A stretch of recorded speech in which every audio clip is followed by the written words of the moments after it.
So these are our loft beams, and they are actually 16-foot long 4x4s, and we did that just because it was cheaper to order half as many 16-foot lengths as we needed, then order all of them in like a 7 or an 8-foot. What we need is about a 7-foot length, and they're gonna go this way to support our sleeping loft, and then there are gonna be a couple up here in front to support the storage loft.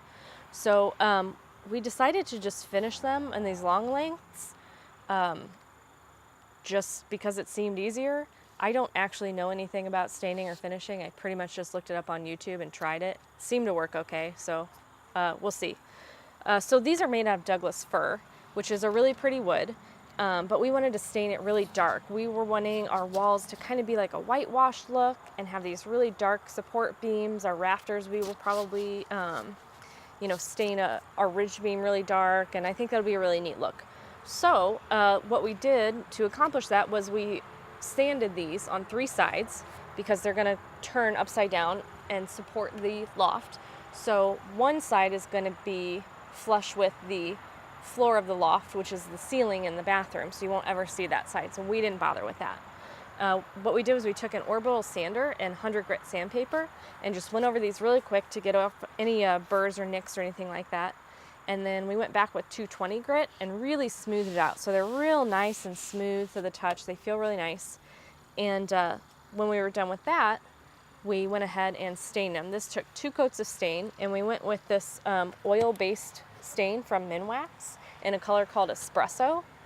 And so the way that we did that is I used a brush to just brush it on. In my YouTube searching, I found that you can also use these sponge brushes. I didn't try that this time, but we might later.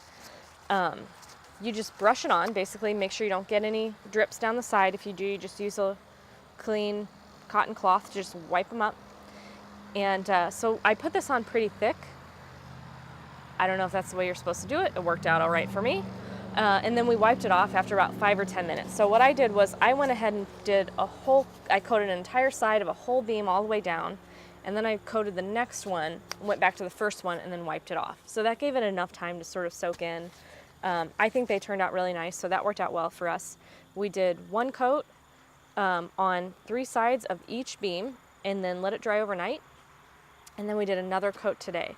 So now once this dries, we'll be ready tomorrow to cut them to length and place them up on the ceiling here to support our 2 lofts. And that is all I have to say about that.